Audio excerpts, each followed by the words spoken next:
Okay. Cool. So, hi everyone, and welcome to the MDU Advanced Training bonus session. Thanks a lot all for coming. I see that there's over 50 people now, so that's a really great attendance. Thanks a lot for joining us. So, if I can just get the next slide. Tom, please. Yeah. So as you know, then we are doing a bonus session that's going to be about politics, but I think more importantly, this is a fundraiser session. So as we already clarified, you don't need to donate because you understand not everyone can afford to donate, but we do have a fundraiser that's currently going on. You can find that on that link or on the Facebook event. The link is in the description.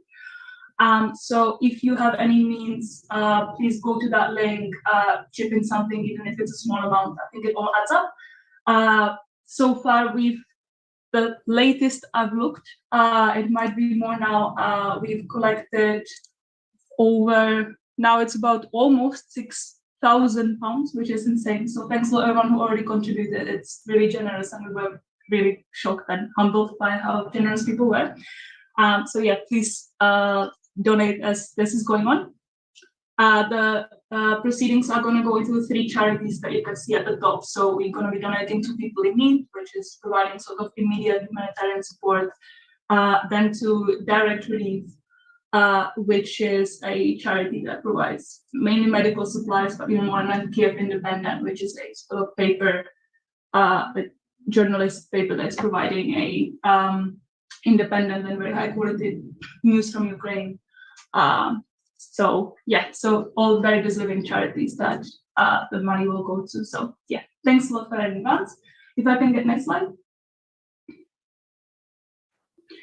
Yeah, so just before we start, I just wanted to say a couple of thank yous because there are a lot of people who helped us or / are helping us. So obviously, apart from all the people who are doing the training, we had Jess, Lovro, Lucia, Rock, Rudy, and Dasso coming to judge. Rock can't make it anymore because of a plane, but he was very willing to, so thanks a lot to him as well. Also, a lot of thanks to Ari, who helped us with sort of charities recommendation. He's given us a lot of extensive advice, so that's very appreciated as well. I think Ari's actually here and he's gonna be able to tell you something in a tiny bit. And then thanks a lot to everyone else. There was a long list of people who helped us with promotion and with feedback of the session. So if that was you, yeah, thanks a lot. We really appreciate it. So before I think we go on the content proper, I think that I saw Ari here. So I think he wanted to say a couple words. So I will just hand it over to him for a bit, and then we can go back to content. Thank you. Hi, everyone. I hope you can hear me well. I will not take a lot of your time. I just wanted to say a huge thank you for everyone involved in making this happen. I think it is an amazing situation going on with all the funds raised and all the people invested in making this happen. I didn't really plan this speech, so this is basically just me being incredibly thankful for people invested in helping us and continuing doing so. One thing that I would just say is please don't stop. While every kind of this event and every step that you're making to help us actually brings a lot of impact. As of right now, we need more and more of it every day.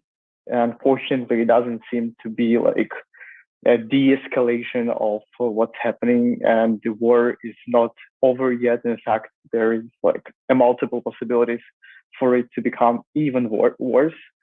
And in that regard, personally from me, I would like to just urge everyone to continue supporting us, starting from being properly informed with what's going on, and supporting and spreading truthful information among your communities, pushing your politicians to an even stronger response and stronger support for Ukraine. And within the debating community as well, I hope that Ukrainians will be able to be properly involved soon and be back here. But we will need your support in different ways for us to be able to do it, in general.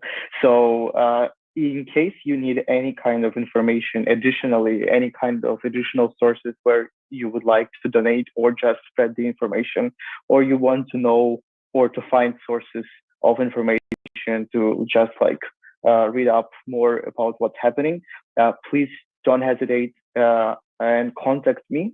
I will do my best to respond as soon as possible and give you any kind of useful information that I can, either for direct help or any or resources and media and stuff like that. And with that, I will probably just say again an immense thank you for this initiative to everyone involved and putting your active effort in doing this, and everyone who actually supported it and joined for this session to help us, besides just becoming a better debater. With that, I guess that would be all. So thanks again, and I hope you will have a great session today. Yeah, thank you so much for coming over. We were all very glad to see you, so thanks a lot for the kind words. So with that then, I think if I can get the next slide. We will have basically 4 sections of this workshop, so you can have a read of what approximately you will be able to hear. Gonna hear from each of us at some point. After this workshop, we are going to have a SPAR debate. A lot of you have already signed up. At this point, when I'm looking at it, I think that we have 2 team spots to have full 6 rooms. So if there's someone who has not signed up but realized that they would want to speak or would want to help us by speaking, because that would save us some stress. If you want to sign up on that same link, first come, first serve, we should be able to get you the spot. So there should be 2 spots unless someone dropped up last second, which I'll probably find out in a sec when I have a look. Okay, so with that, the first one to speak is going to be Hadar, so I'm just going to hand it over to Hadar and we can go on to the content. Thank you. Can we go to the next slide? Okay. Few general things on what we're going to talk about very quickly. I'm going to run through 3 main key principles that I think are useful to use in many debates about democracy and politics. I am not a philosopher. I am a SAD law student. So this is mostly useful for debate purposes. What I'm going to do is with each principle, explain it briefly, then butcher it to the ground and explain why it is stupid in ways that can help you from the opposing side also refute it, and then give some potential rebuttals to the rebuttals to try and strengthen it. Starting with the state power principle, which I think might be the most common one or likeliest to be useful. And the way it goes, and this is kind of an analysis or a state of mind before analysis that will help you in many kinds of these principles. We start by thinking, what is the principle on the individual level that we are deriving from, and then extending it to the state. And in this one, the state power principle talks about autonomy. So it goes with the following. The state has a monopoly on violence. Everything it does either through force or through threat of force, from taxation, enforcing its legislations, etc. All of it is either by putting you in jail or forcing you via the police, or threatening you that if you don't abide by the law, you will be put in jail eventually. Therefore, it inherently infringes on individual autonomy. It forces me to do something, and it already puts the burden on the state to justify its actions, because generally, unless someone challenges it, which is unlikely, we would usually accept in debates that violence and coercion is bad, and that we need to justify it. The only way to justify it in the case of the state is through consent. It is justified to enact force on me if I consent to it. And by extension, democracy is the way we consent to state actions. Voting is the mechanism by which we give the state the mandate to enact force on us. So this is one of the common justifications for democracy and why undemocratic acts are unjustified. Moving on to the next slide, I will want to talk about some difficulties with it, which will also be useful for us in debates. So can we move the slide? Yeah, so problems with the state power principle. Firstly, the problems deriving from voting, as in the link that says voting is an extension of consent, is a very dodgy one. Several key reasons for this. First one, an obvious one, is majoritarianism, or the common blame towards democracy that it is the tyranny of the majority. Not all voters consented. The extension that says, as an individual, I am allowed to concede to you enacting force on me does not extend to say that as two individuals, Lucy and I are justified in deciding that you should enact force on Matt. So this is one problem with this principle. The second one is the fact that we all live in representative democracies as opposed to direct democracy, meaning that I don't actually give my consent to every single issue. I have to make a lot of compromises and end up choosing one leader that I hope will keep their promises during the elections period, and then end up doing some things that I do like and some things that I don't. So we don't actually give direct consent to many of state actions. Thirdly, the public choice theory. I imagine Naomi will talk about it more in the part about like lobbyism and stuff, but the TLDR is most issues are not actually decided by the consent of majority of people in democracy, but rather by lobbyists. The basic rationale for why this is the case is individuals are very uninformed and rationally uninformed when it comes to democracy. The amount of power you have as a single voter given millions of votes to determine the election results is so minuscule, and the amount of time that it requires to learn all of the history, economic, security, and everything involved in state decisions is massive. So most of us don't bother, which means most decisions are going to be pushed by people who actually have a heavy interest to invest this time, which are usually lobbyists and pressure groups. Fourthly, we just have very limited choices. In some countries, it's as little as two, such as in the US, and even in parliamentary systems, parties tend to gravitate towards the center. So even if we have multiple parties, it's usually not in their incentive to be massively different and radical, because then they would get less votes. And the more proximate you are to the central voter, the more voters you're likely to get. This means that our choice in the first place is between very few options that are very similar in nature, meaning that this is not a very meaningful choice. Fifthly, elections only tend to happen every 4 or 5 years. It sometimes differentiates between what the country it is. In my country, it happened once every year or two in some parts of our nation. But, you know, in any case, it's definitely not something that you can constantly reinforce and take your government out at the moment that it displeases you. And lastly, low voter turnout. We know that in the US, we traditionally have less than 50% voter turnout. In most countries, it doesn't go much higher than 80%, meaning that a lot of people are coerced by the state without actually giving their consent. What are some solutions or mitigations to these problems that we can use and are sometimes the heart of debates? A few technical ones to start. First, primary elections process. The reason that it helps us become more representative and more fulfilling of the actual mandate is because this means that rather than just have the limited very few options within parties that tend to gravitate towards the center, we have more of our option to promote our own candidates within political parties that help represent our more specific and niche opinions. Secondly, accountability that is withheld not only through voting. So the classical case would be via media reporting, protests, demonstrations, etc. So many forms in which we can enact our accountability towards the government, not just via voting. Referendums, in some cases, to avoid the problems discussed about public choice theory, about the fact that we only vote once every 4 or 5 years and not on every specific issue, but only on representative individuals that are going to decide on every issue. Constitution, which helps limit the power of the state to take control over our autonomy. Supreme Courts, and by the way, this may be relevant in a lot of judicial debates that you may have on things such as judicial activism or non-formalism, and whether or not it is justified for the court to intervene in, say, abortions or gay marriage, etc. And we need to justify why it is legitimate to do despite technically being undemocratic, because Supreme Court judges are not democratically represented. Kind of complicated. Sometimes they are voted in, but they are not really voted out. And one of the key justifications for this will be based on it, to say that democracy, in fact, fails and is not representative. And the way to fix it is through the Supreme Court intervention, to fix for the fact that on many issues, the public doesn't really vote or doesn't really know, etc. And this is, in fact, a real manifestation of what they would have wanted had they had a choice.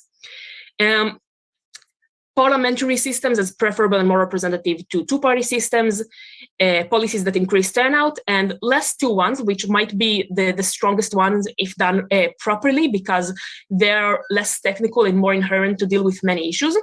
One is using analysis of intensity of preferences. So in this, we say we are willing to compromise the fact that people are not going to vote on many issues. All of you have some stuff that you prioritize when you go out and vote. We don't vote usually on specific things such as the price of every small topic or some religious freedom or another, but we prioritize what's important to us. For some of us, it's security. For some of us, it's the minority rights of the specific minority that we are relevant to. And here, this is basically the case pro-lobbyism. Lobbyism is not just negative in the sense that we all think of like big corporations using it to abuse their power, but it also means that sometimes it gives rightfully more power to small groups that otherwise wouldn't have power because they use their intensity of preferences to push their agenda against what a majority maybe wouldn't support because of racism or whatnot, but don't have strong enough feelings about to vote on. And this basically goes to justify why majoritarianism, or the problem that we don't actually vote on all issues, is fine and legitimate. Because if you don't prioritize something highly enough in your intensity of preferences, maybe we shouldn't really ask you. Maybe we should prioritize someone else. The second one is the idea of liberalism and minimal state intervention. This is the classical libertarian case. Which basically says, since the state is very, very forcing, and there are so many issues with democracy, the best way to avoid it is to make the state as minimalist and less interventionist as possible, so as to allow people to have maximum freedom in their own individual life. So we justify the state intervention in the extremes, either when there is a very massive consensus or when allowing your own rights has to infringe on my rights, such as in the case of banning murder. But we don't have the state intervene in stuff that are very controversial and might lead to unfair infringement of autonomy. Next slide.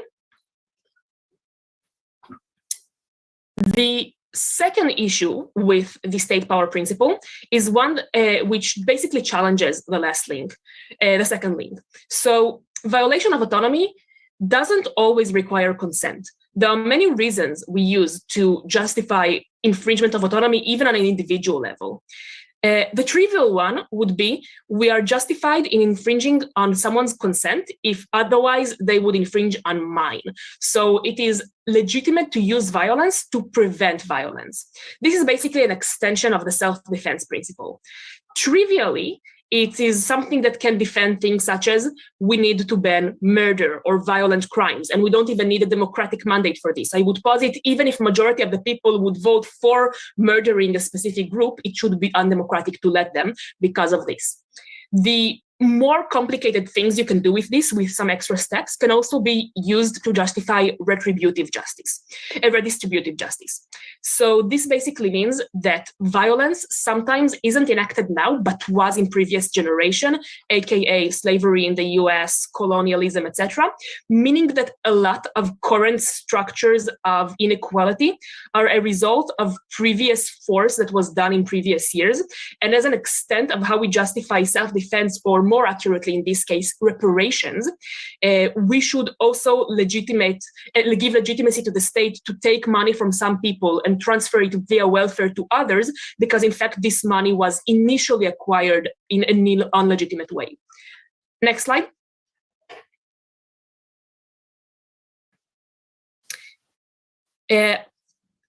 Social contract, I will get to in a separate slide because time, and in this I will also discuss a bit more the upgraded version of the social contract, because I think without the upgraded version it's quite a weak argument.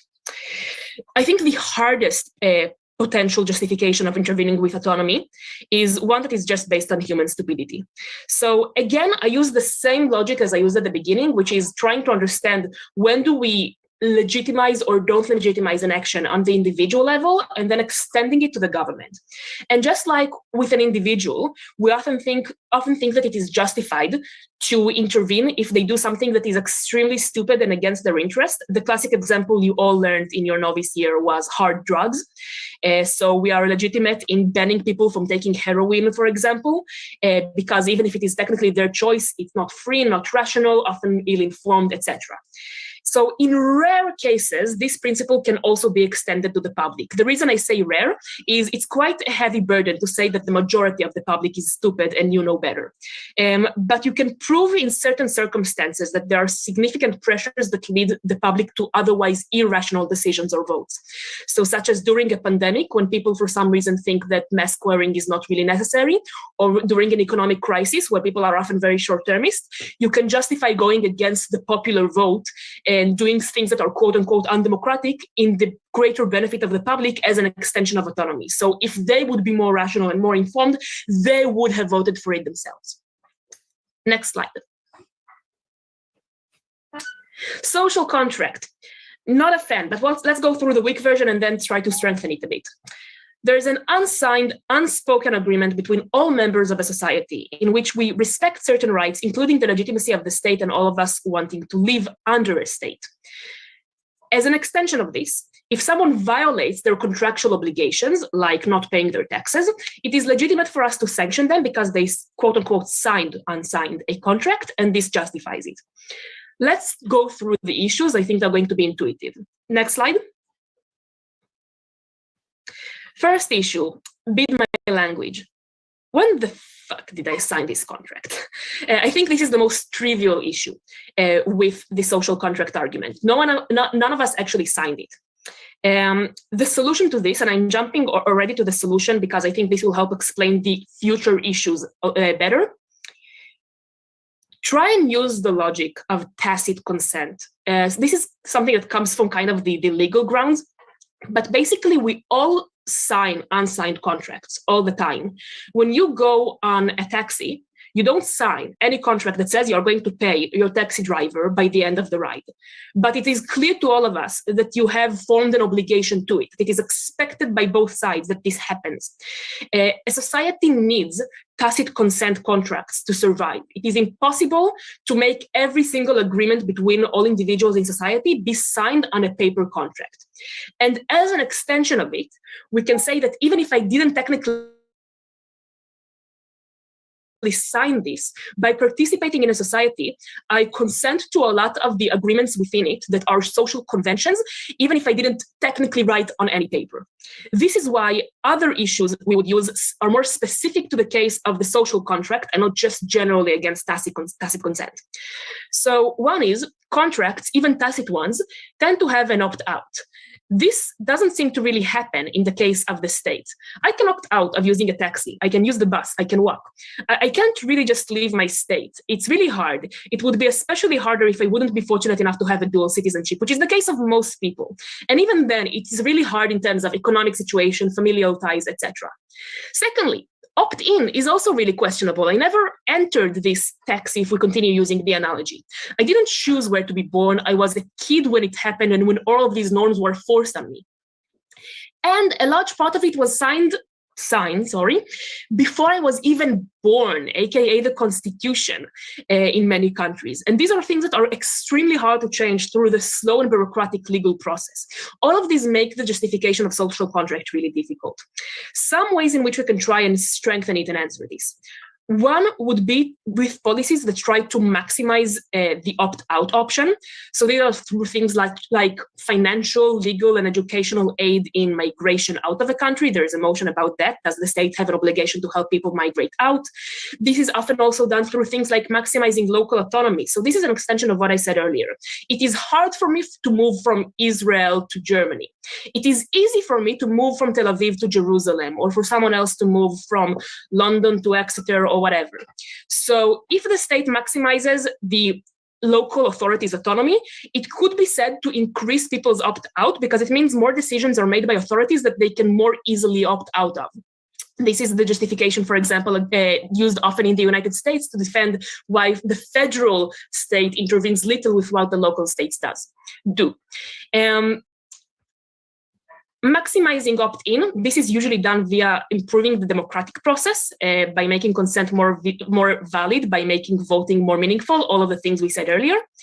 And it also, one more thing, is trying to make the law more representative of actual social norms and preferences. So this is via allowing flexible changes to the legislation. It kind of goes against constitution sometimes. Time-capped policies is something that comes up in many motions. Should we make a policy that will only be enacted for 4 years and then need to be voted on again? Lower entry barriers to making political change. So things such as lowering the democratic threshold for a party to enter parliament. Next slide. Okay, the last one I'm going to talk really briefly, and I think I'll probably only have time for the actual argument and less time for the problems with the argument, but I think that's fine, because I think making the actual argument is the thing that most of you have more difficulties with. So a lot of people struggle defending technocracies or otherwise non-democratic regimes in debates, despite many debates forcing it in many ways. I think the way to go at it, and I'm assuming here technocracy meaning some form of a good or benevolent ruler or a qualified individual, rather than, just a generic dictatorship that is also very bad in what it does. But here is basically the idea where we try to weigh utility and the state doing what is smart over representation. So there's a hard claim and then an easier claim deriving from it. The hard claim that you can prove sometimes is that the difference between action and inaction is always arbitrary. The easier claim, which I would recommend taking as the lower burden, is that the difference between action and inaction is arbitrary specifically from the perspective of the government. So due to the existence of a monopoly on violence, we prevent people from maximizing their own benefit through their own individual governance. And this makes us complicit in their misery, even when we are not acting, and not just when we are acting against them. Secondly, the great power comes with great responsibility, or the Spider-Man case. This is basically one that is based on neglect. So the analogy that we all like using, like the intuition pump, a kid drowning and we pass by it and let it drown, is it equivalent to murder? And the reasoning we use here to say yes is because usually the reason between action and inaction is the division of responsibility. When I don't donate to a certain cause, everyone around the world also doesn't donate. But if I uniquely had the option to save a drowning child, I had the option between their life and death, I am like a murderer. Similarly, with the state, it has a lot of unique power to save people, making that the fact that it doesn't makes it like complicit. And the state often put people directly in their position of misery, especially in the case of poor people that were often, zoning laws and many other ways in which the state made them disadvantaged in the first place, which makes them actively responsible. Therefore, we can argue the metric of policy making should be purely utilitarian. So if the state has to violate rights to maximize utility, that's justified, because the other side of this comparison is also violation of rights. On both sides, people suffer, and it's equally important because action and inaction are meaningless from the perspective of the state. And this is why, if we have the option for a technocratic state that does better and maximize utility, we have the obligation to do so as well. I think this is the classical defense of it. Lucy, I think we prefer to move on, and if people have questions later on responses to it, I can go back to the next slide, but this is the last principle I wanted to discuss.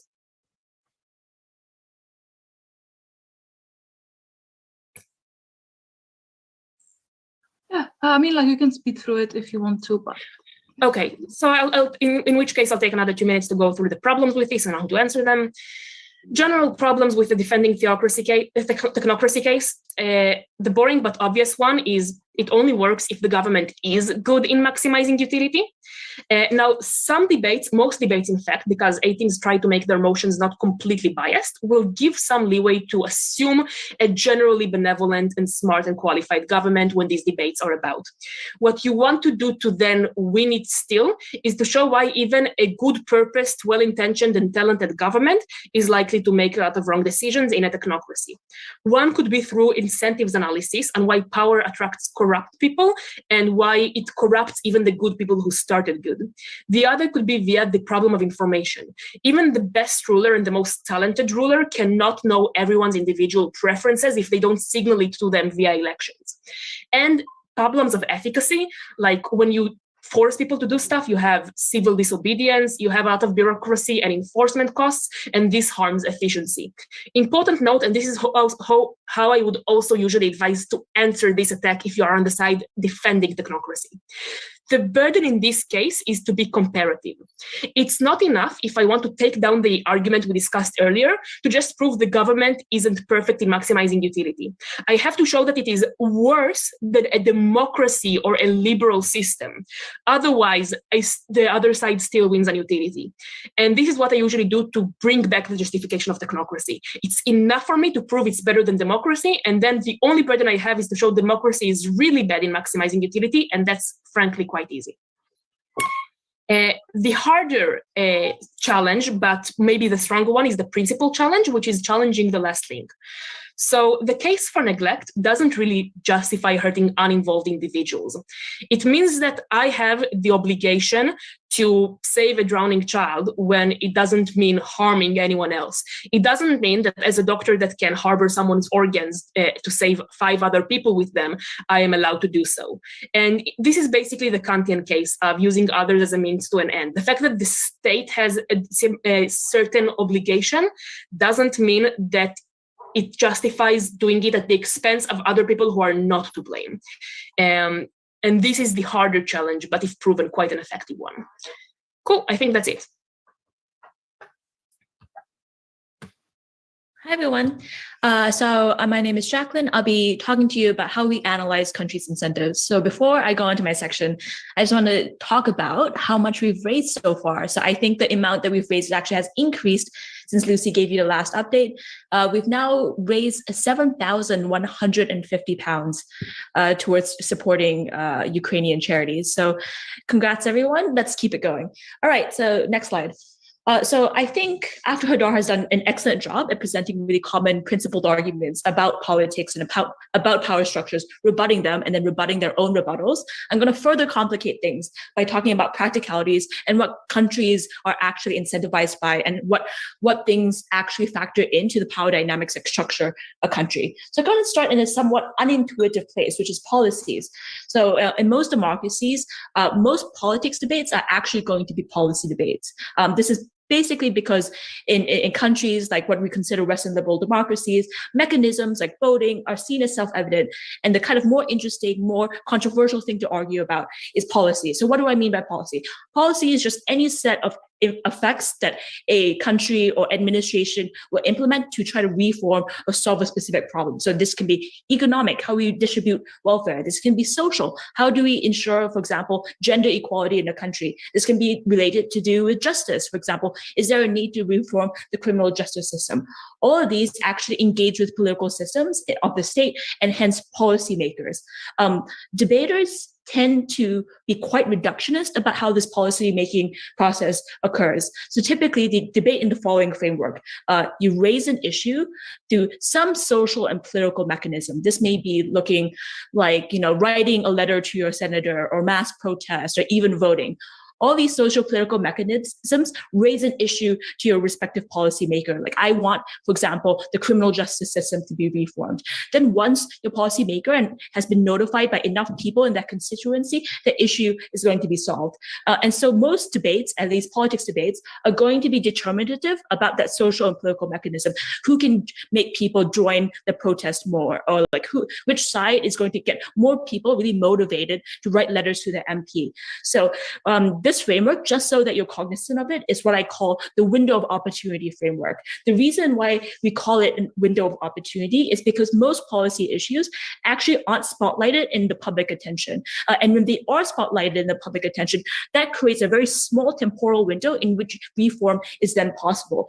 So most policy issues are considered very technocratic and a bit dry and boring, even though they're incredibly significant. So things like education and immigration tend to not receive a lot of public attention most times. So when policymakers, i.e. if you're a senator or if you're an MP in parliament, most of these policymakers have limited time. And when you have limited time, you can't pay attention to every policy issue equally. So if something isn't substantive or popular enough to actually warrant public discourse and scrutiny, they tend to be delegated to technocratic specialists that implement incremental changes to education policies or immigration policies. But sometimes a window of opportunity is created. So, for example, people go out on the streets because there's a trigger event. Like, for example, the killings of George Floyd that triggered huge BLM protests.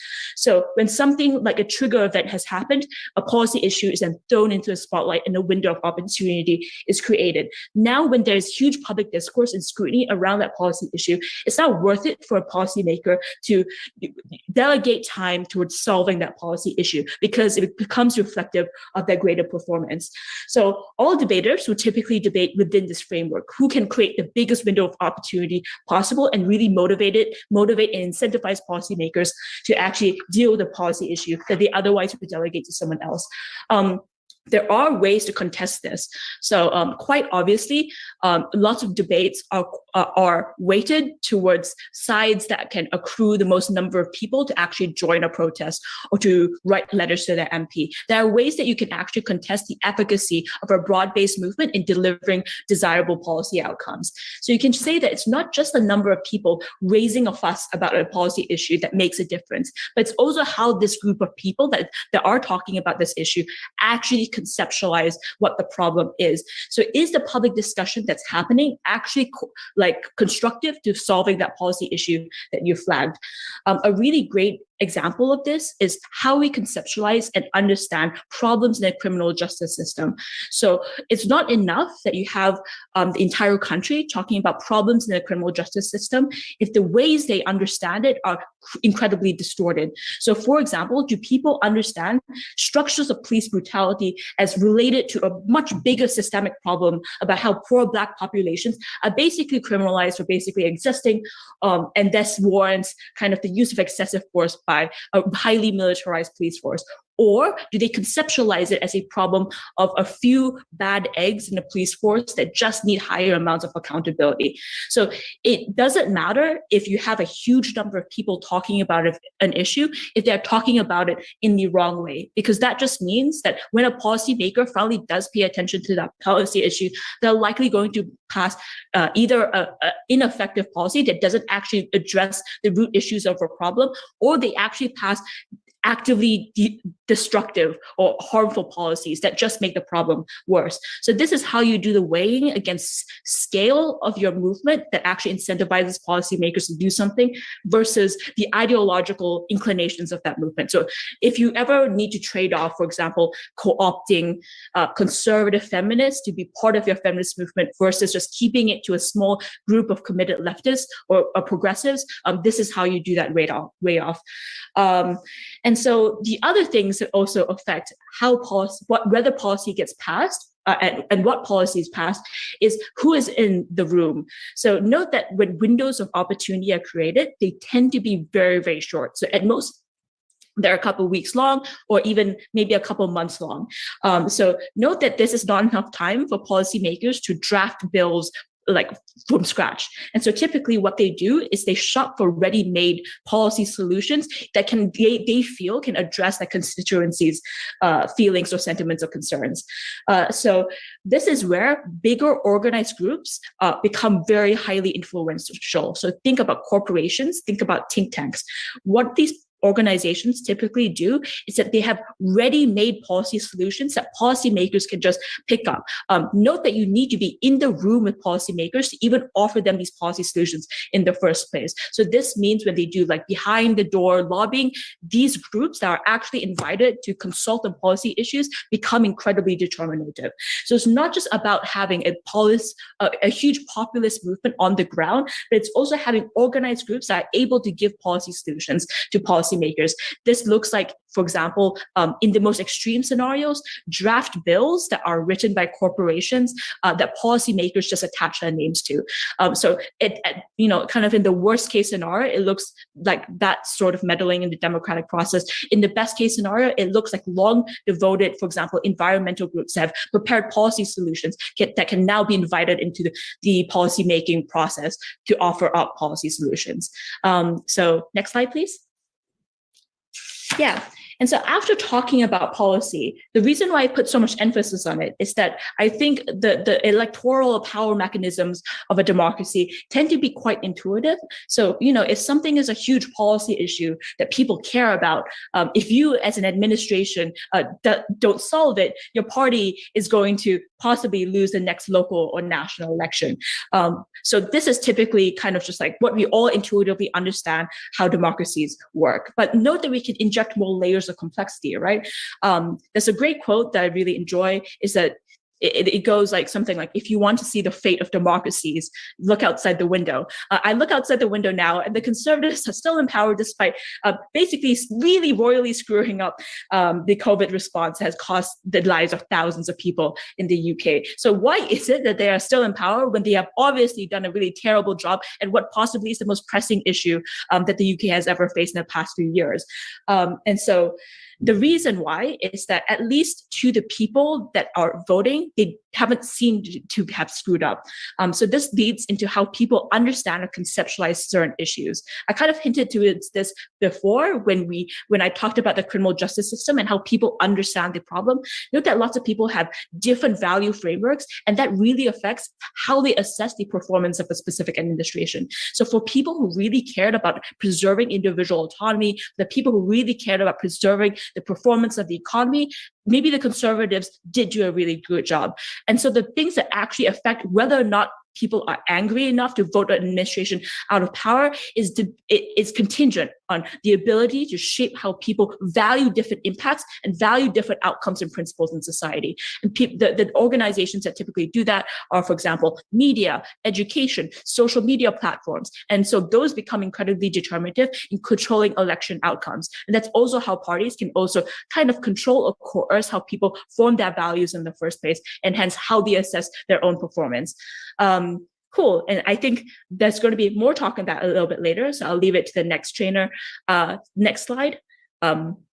Possibly the thing that most people kind of want to hear about is what causes non-democracies or to be in power and what affects the stability or strength of that power. So note that this is kind of an oversimplification. I kind of made it just seem that democracies exist and non-democracies exist. Note that there is no such thing as a pure democracy. In the same way, there's no such thing as a pure free market and a pure state market. So it's kind of an oversimplification to kind of dichotomize the world's governments into these things. But for the sake of simplicity, let's just assume that non-democracies are states where legal, judicial, military power tends to be centralized within a single figurehead and a strongman, or within a single party. For example, in Singapore, it looks like the PAP. So in these types of administrations or regimes, violence against dissidents tends to be more common. So does political suppression, as well as things like judicial rigging. These are the kind of governments that we're talking about. So what's really important to understand about these kinds of governments is that while they project really strong optical images of stability, of strength, of infallibility, they are actually the opposite. They tend to be highly fragile and unstable. They tend to operate like a house of cards where there is a top tier, but it's supported by a bunch of tenuous and conditional power transactions at the bottom. So what are these power transactions that hold up non-democracies? Well, one of them is oligarchs. Typically in lots of these states, power and wealth tends to be concentrated in just a few specific groups of people. This can either be ethnic groups, these can look like a specific class of people, or people who are involved in a specific industry. These people tend to have huge access to resources and capital that the state requires to survive. This looks like, for example, oil money in Russia, or like, for example, access to global finance in Singapore. So these really wealthy oligarchs and political form very important political allies, and tend to form transactional relationships with the strongman or party in charge. They provide wealth, arms, and approval in exchange, for example, getting preferential treatment under the state. For example, they are allowed to just continue being corrupt and embezzling huge amounts of personal wealth out of the country. So these oligarchs have a transactional relationship with the person in power. So once you intervene or impinge on that transactional relationship, it's very likely that this oligarch support breaks down. I'll be talking about that a little later. But also the second thing that I think people really underestimate in non-democracies that are determinative to their success is popular sentiment. Just because something is a non-democracy doesn't mean that people suddenly lose all political agency or any ability to affect the state that they live in. So debaters regularly kind of assume that normal people exercise little to no power within these regimes. But what we see actually is that popular dissent and social disruption can actually lead to huge amounts of instability in a regime. For example, this can look like, for example, market instability. If there are huge protests happening in your capital city, loads of external funders and hence really important wealth disappears from your country. And probably the oligarchs that are in charge lose a lot because of social disruption that leads to market disruption. The next thing that can also happen is, for example, terrorism that threatens the propaganda facade of a state as being seen as highly secure and highly stable. A lot of these kind of like popular based movements actually cause huge amounts of economic, legal, security disruption that the state relies on in order to continue functioning. So popular dissent that we're talking about tends to be triggered by one of two things, or maybe even both. First is what I call bread and butter issues. This is how you materially survive in the world and how comfortable you are surviving in the world. So maybe you tend to be a little bit more okay with an authoritarian regime if you can afford to feed your family, if your kids can go to a really good school, if you can access goods and services that you consider to be like fundamental to a good and happy existence. Once those things go away, you suddenly become a lot more unhappy with the regime or administration in charge. And it may be that you're unhappy enough to actually take it to the streets. The second thing that the popular dissent is typically catalyzed by is propaganda issues. So lots of, like what I said before, people tend to value things in a specific way. They tend to value, for example, security over civil liberties, et cetera, all these trade-offs that people make as part of a value framework is shaped by things like propaganda and by media. And if media suddenly changes how you view or value certain things, that can also lead you to be angry enough with the administration that you take it to the streets. So for example, loads of Russians have now understood that the propaganda line that Putin has been using to invade Ukraine is actually materially completely untrue, which has led to a lot of broad-based popular movements against the war in Ukraine or the invasion of Ukraine. So all these forms of political legitimacy can fit into the issues above. So for example, like religion tends to be very similar to propaganda in how it works to create what people value in life and hence how they feel about an administration.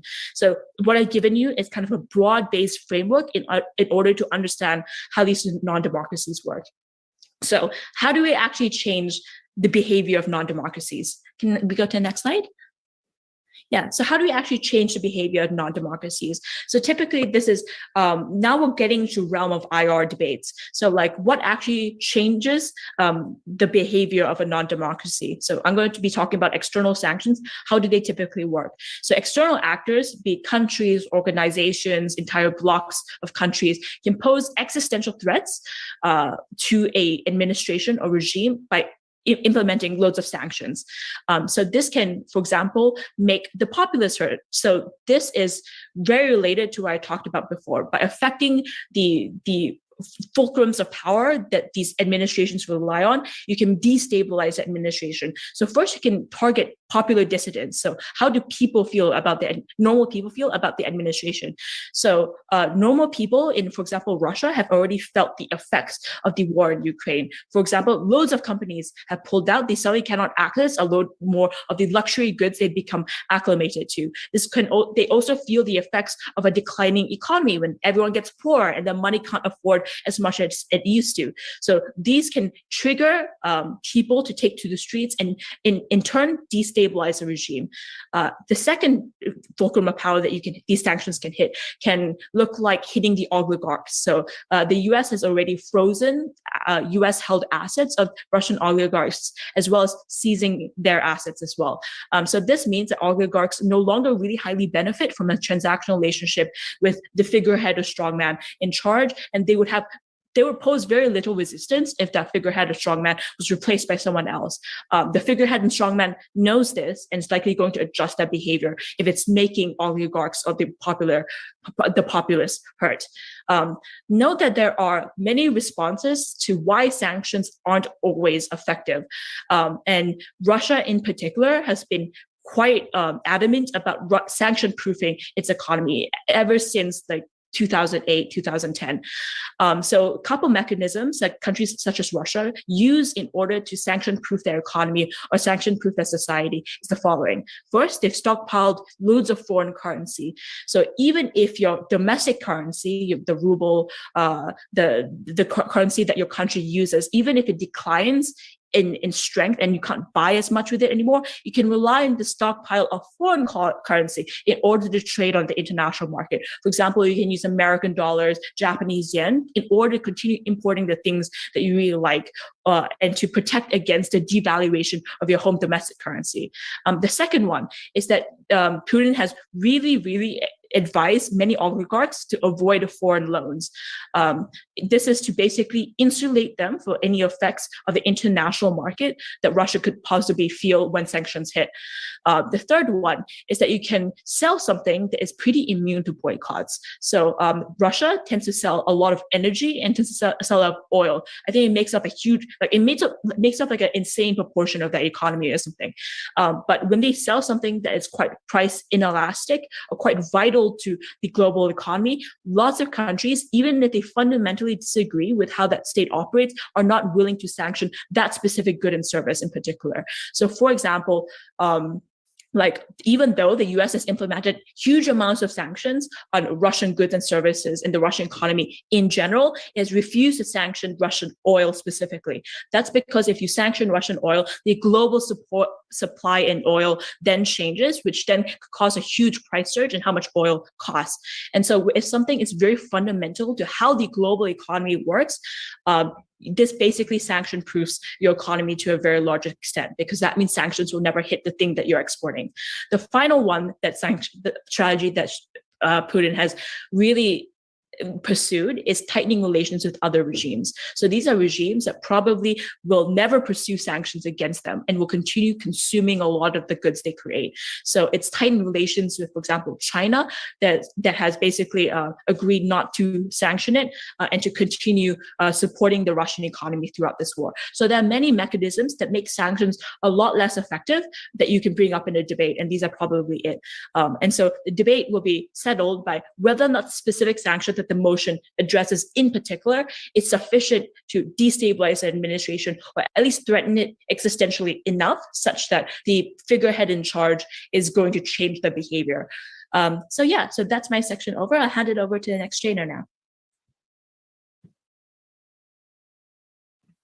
Great. Thanks, Jacqueline. Thanks, Sardar. Before I get into talking about international relations, which Jacqueline just set me up nicely to do, I just want to point out that the fundraiser is now at £7,207. So we really appreciate all of the support. We're incredibly grateful, and please keep it coming throughout the workshop and beyond.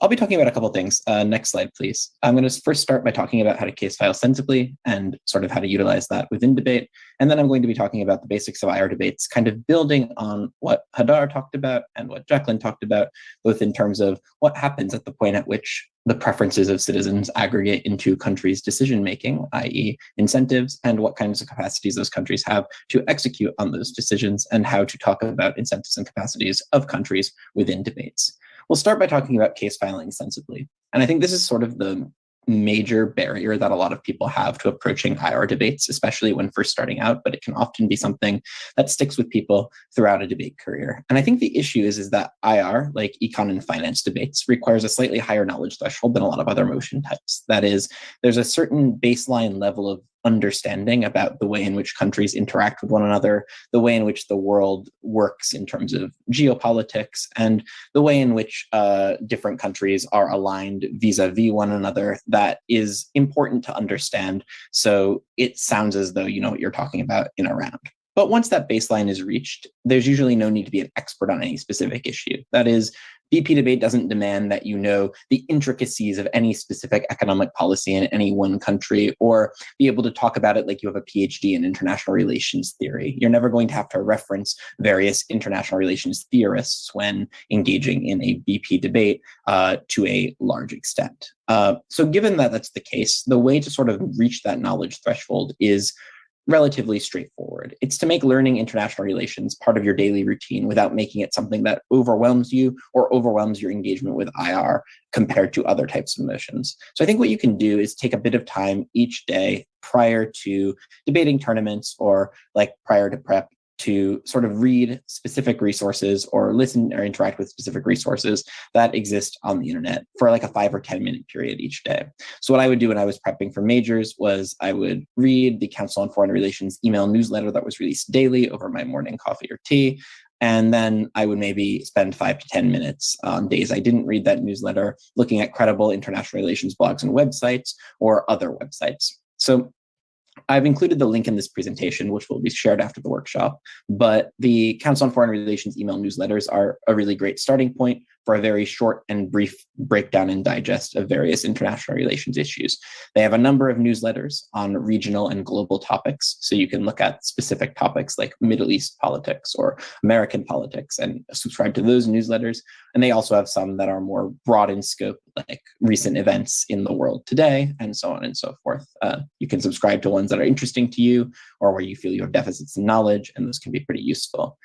Another website tool I like to utilize are news aggregator websites like Google News, for example. What these news aggregators do is they tend to bring a lot of recent news articles from around the web together.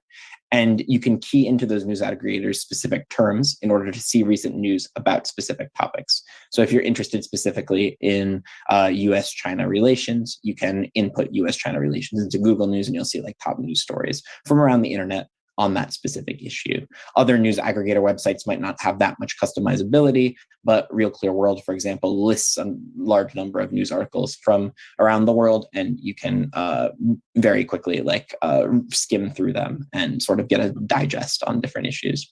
Credible IR blogs and websites are another great place to start as well. This looks like Brookings or Foreign Policy, the LSE International Relations blog, and so on and so forth.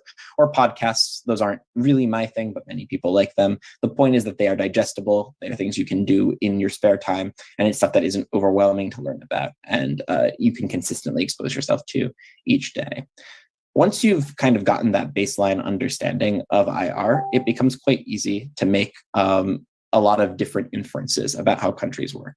Because once you understand sort of a set baseline that these news sources tend to equip you with, it tends to have diminishing marginal returns in terms of researching incredibly specialized things about individual countries. So once you have this baseline, you're usually able to make smart inferences about how these countries work and what is necessarily then required to argue about them in debates. In terms of case filing, this is something that a lot of people like to do for IR. My general perspective on case files is that they're somewhat overrated insofar as when you're in a debate, you have 15 minutes to prepare. And if 5 of those minutes are taken up by thumbing through your matter file, looking for the specific topic in question, like US-Iran relations, you're probably going to lose out on prep time that you could have used to predict what the other side was going to say or come up with creative mechanisms about how this motion will play out in practice.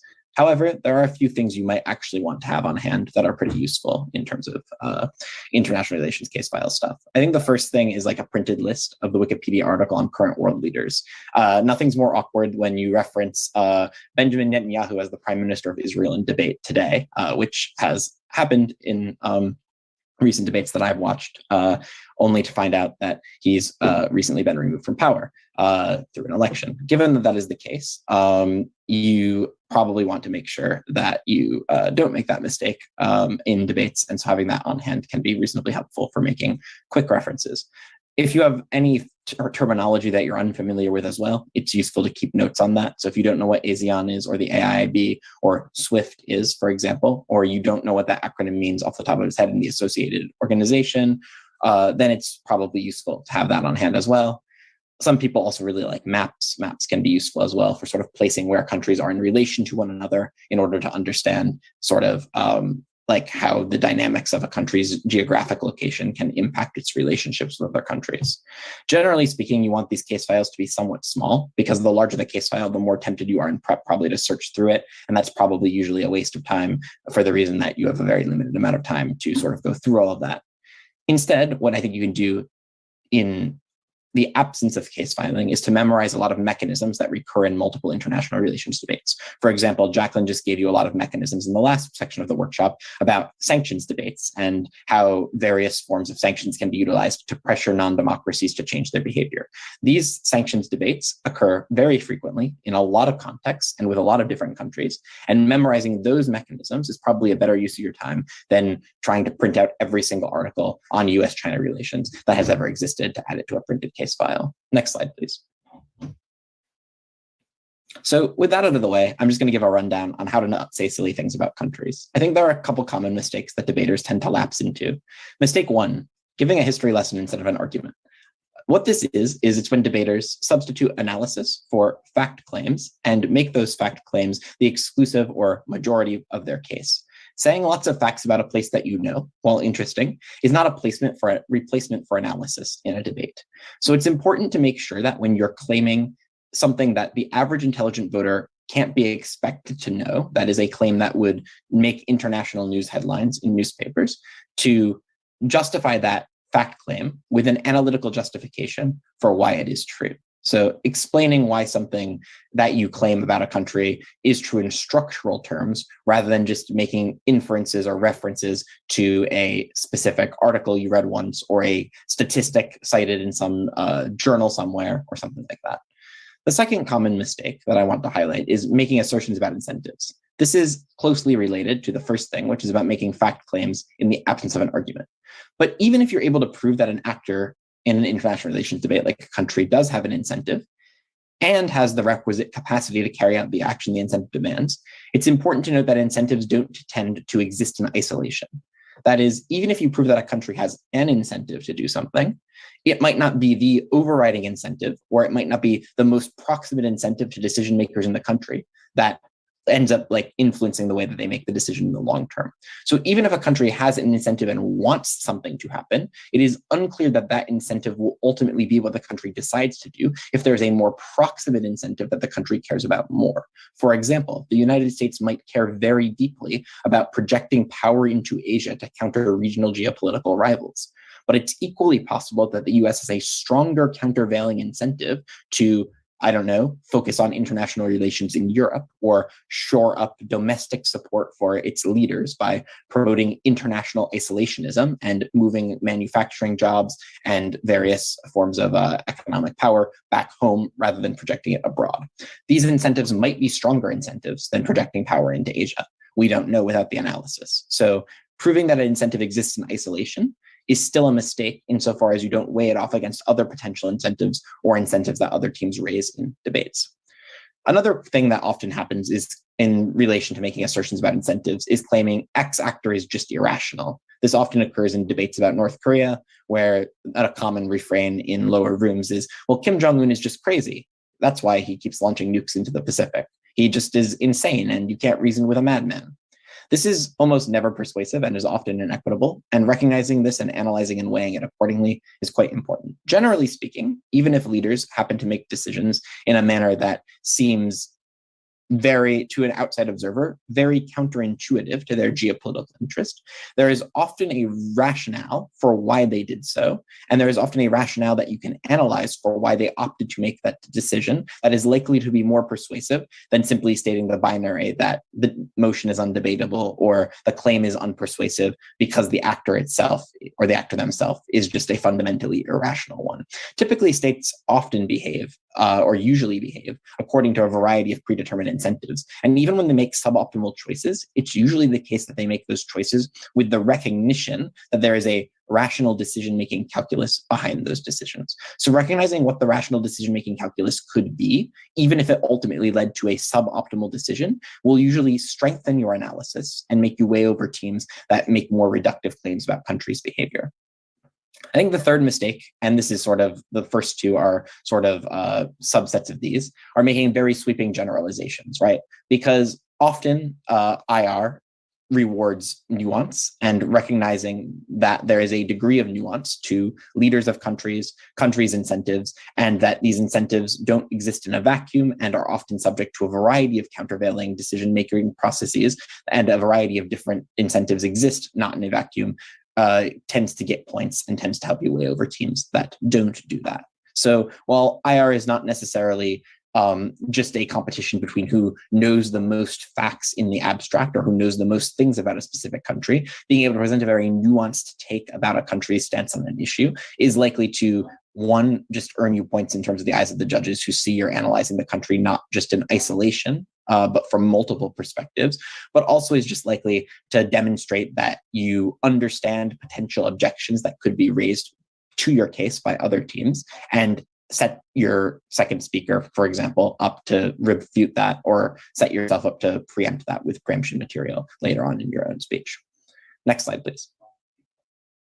Some IR basics then. And this builds off of what the last trainer talked about in terms of talking about, firstly, how preferences tend to be at the sort of political level aggregated into decisions that accrue at the country level. So international policy is often it often stems from the will of the people, and also off of the material regarding sanctions debates and the way in which those tend to be debated. Most IR debates, or many IR debates, boil down to analyzing the incentives and the capacities of the actor.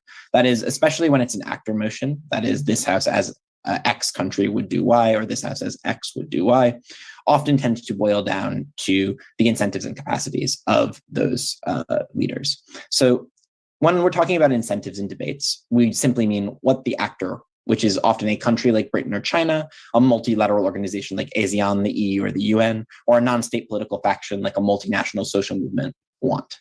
So what does this actor want? Why do they want it? And what informs those wants? All of these are facets of analysis, incentives analysis. Importantly, incentives can be informed by a variety of factors. So a country or a leader might have political or military ambitions that influence its incentives. They might be prone to following a specific ideology or believe in that ideology. They might be afraid of something happening and therefore acting in order to preempt that. There might be a crisis that they're responding to, like the coronavirus or a war, that leads them to making a specific decision. Also importantly, actors tend to have multiple incentives. So often incentives can operate at cross purposes with one another, or those incentives can be subordinate to other more proximate incentives. So debate is often about evaluating between various incentives, and motions are about setting up two clashes between two sides, one with an incentive on one side and one with an incentive on the other side, and then evaluating which incentive is likely to be the more important one and which incentive overrides the other incentives in the context of the motion. So often teams will present equally compelling arguments as to why an actor X has a specific incentive. So on a motion like this house believes that the United States should pursue deeper economic integration with China, government might say a lot of things about how the United States has an overwhelming incentive to increase its economic capital within Asia, to make its companies expand, gain more money, and so on and so forth, and to project power into Chinese markets, and so on. And opposition might claim that the US actually has a very populist stance on this matter, wants to bring manufacturing jobs home, wants to redirect a lot of investment that's currently going overseas into companies that exist at home, domestic United States companies, and so on and so forth. Crucially, the team that wins this debate is likely the team that proves that one of those incentives overrides the other incentive, or that one of those incentives is more important to the actor than the other incentive, or ought to be more important to the actor than that incentive, if this is an actor debate, of course. So analyzing those different incentives, how they interact with one another, which ones are subordinate or secondary incentives to other incentives that an actor might have, and which ones sort of are the most important to that actor, are probably quite helpful. The second branch of IR analysis then, or an analyzing countries, are capacities analysis. So capacities are the capabilities that an actor possesses in order to fulfill its set incentives. And then further to that, how those capabilities then work, in what context they're utilized, and in what context they're likely to be successful. Capacities can take on many forms, right? So you can have military capacities. Those are countries' armies, their weapons, their technological advantages. Diplomatic capacities, these can be like negotiations, treaties, or alliances like NATO, and economic capacities, so currency reserves, the capacity to sanction a country, and so on and so forth. These are trade ties as well, and so on. Next slide, please. So sort of to break this down then, I've already given some motion examples on the previous slide, but I'm going to take an IR motion and sort of run you through some basic incentives and capacities analysis in order to sort of explain how this can play out in practice in a debate. So this is an example of this IR actor motion that is sort of standard that you see a lot, and most importantly is sort of cross-applicable to other actors as well. So this motion could also be, this House, as the EU, would prioritize economic engagement with North Korea instead of demanding nuclear disarmament. Could also be phrased as a different country with a different actor, like US as Iran, would prioritize economic engagement with Iran, for example. These motions recur with different actors often in debates. So in this motion, this House, as the US, would prioritize economic engagement with North Korea instead of demanding nuclear disarmament. Teams could claim the US has the following incentives if they are on the government side. They could claim that the US wants to ensure political stability on the Korean Peninsula and to mitigate and reduce tensions between its ally, South Korea, and the DPRK in order to prevent potential conflict or diplomatic strife. They could also claim, secondarily, that the US has the incentive to ensure the passage of humanitarian aid and so on, to make sure economic crises like famine don't accrue in North Korea, because if that economic crisis like famine accrues, this could create significant instability within the North, which could cause instability in a region that is quite important politically to them, insofar as the US cares about projecting influence and power in Asia, both economic and political. And thirdly, you could claim that they have the incentive to avert diplomatic crises that could cause political problems for the US with other regional powers, namely China. So in order to justify how the US could act on those capacities, if you're on-side government on this mission, the US has a variety of capabilities. Some of those capabilities are conditioning aid, right? So conditioning economic aid to North Korea on specific humanitarian reforms, like better treatment of dissidents, and so on and so forth. I think the second thing would be to utilize its military and resource distribution networks in order to make sure aid is delivered in sufficient scale, and to make sure there are sort of checks and balances on aid to make sure it's not appropriated by the North Korean elite for its own purposes, but rather actually does do the work of reducing harm on the ground to like the North Korean people. And then a third argument that could be raised is that they could fund other counters to North Korean nuclear development rather than just demanding nuclear disarmament. So rather than making aggressive demands to Kim Jong-un to reduce his nuclear program, they could fund the Terminal High Altitude Area Missile Defense System in South Korea, or fund similar missile defense systems in other regional allies near North Korea, and so on and so forth. So this argument could be framed as like the US has other capacities by which they can reduce the degree to which North Korean nuclear weapons are a problem, at which point they should probably prioritize economic engagement insofar as it's less of a worry to them that they develop a nuclear weapon in the first place. And they should probably prioritize their incentive, which is to sort of ensure economic stability, over the incentive to prevent North Korea from getting more nuclear weapons insofar as they already have that, and they can fund counters in other ways. So to recap sort of what I've talked about, I've spoken about the basics of case filing and where it's most important and most crucial to case file in order to succeed at IR debates, provided a number of resources that you can sort of start off with IR debates on in order to sort of begin a sort of daily, if you wish, exercise regimen to look at IR. And then I've talked about sort of the underpinning analysis of incentives and capacities that underpins a lot of IR debates, especially IR actor debates. I'll hand it over to the next trainer, but if you have any questions, I'll be around following the workshop and we'll be happy to take them at the end. Thanks so much. Okay, so moving on to the next section. So just before I start, we are currently at, let me refresh, 7,231. So thanks a lot for everyone who's donated. Please keep it coming. We're going to be closing the fundraiser a little bit after the workshop in this evening. So if you want to donate, please make sure you do it before it's going to be too late. Cool. With that, then, if I can get next slide. So I'm going to be talking about political processes. Me and Naomi are going to be splitting it. So the stuff that I'm going to be talking about has mainly to do with voting and voters and how to analyze how people vote, what are their incentives, considerations, etc. So the first slide that I want to talk about then is in terms of barriers to voting.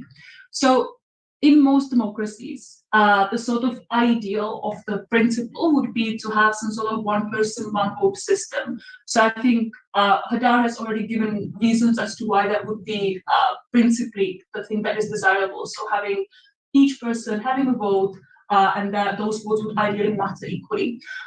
Obviously, I think already from what was mentioned previously in the workshop, that is not always the case. So I'm just going to elaborate, maybe add some more reasons specifically from the voter perspective. So I very vaguely divided it into sort of three categories. So starting with the sort of formal barriers to voting. So obviously, some people literally can't vote. So very obvious examples, kids under 18, or immigrants who do not have citizenships yet in some countries. From country to country, it might be, for example, prisoners. There might be some kind of direct discrimination on sort of ethnic, religious basis.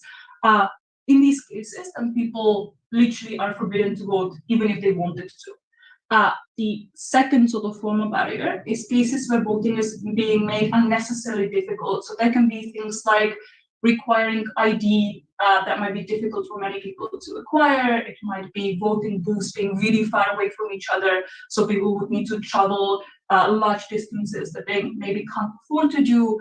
It might be voting being scheduled in like work days and stupid hours, so a lot of people can't take time off work to go and vote. Because of that, you would often have a situation where even though you don't forbid those people to vote, effectively they can't vote even if they wanted. So I would call that the sort of formal barriers. Second category is in terms of lost votes. So that might be safe seats. If you live in a country like the UK, you would have the country kind of split into a bunch of constituencies, and in each constituency you would have a vote, and then the party that gets the biggest percentage of votes would end up having their representative from that constituency.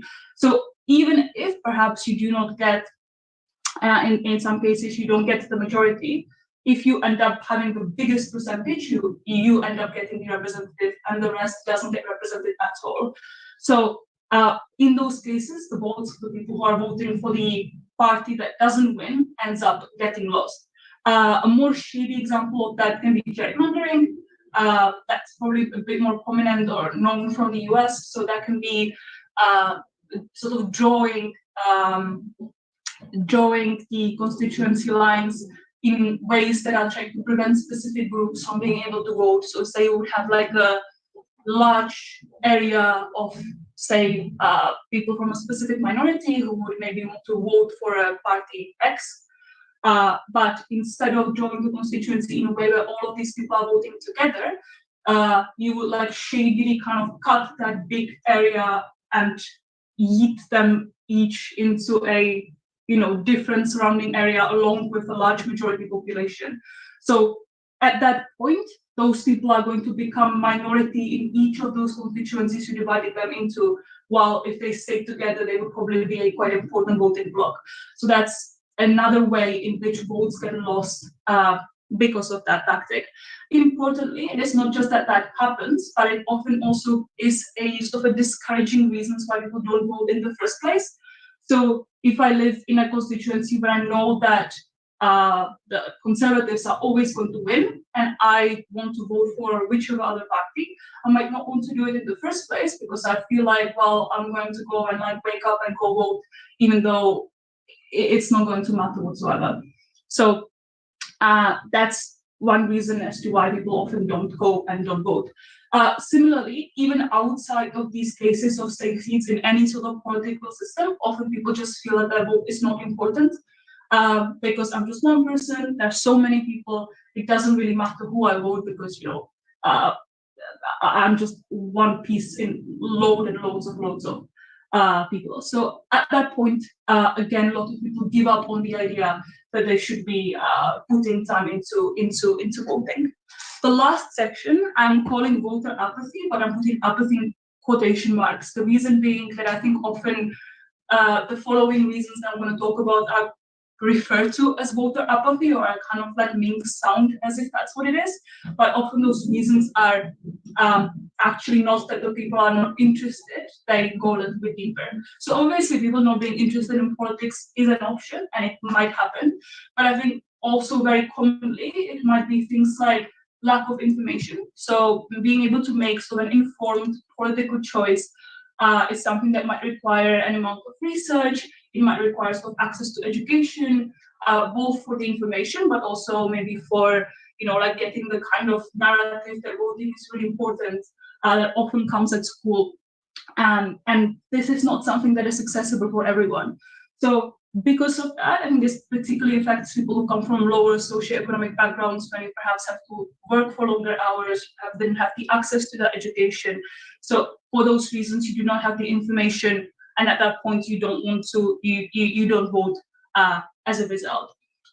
It might be also that people don't have the ability to relate to candidates. So if every candidate like basically looks like the same like guy with gray hair, if you are maybe from a minority, or you might be a woman or gender minority or anything of that sort, you might not feel that that person can represent you because the lived experience that they have is just very far from yours, or you can't imagine them being able to actually sort of consider your needs properly. So because of that, people sometimes give up on politics because they just don't see themselves represented on that higher level. It might also be because some groups are just not being campaigned towards, so they don't get motivated by parties to go and vote.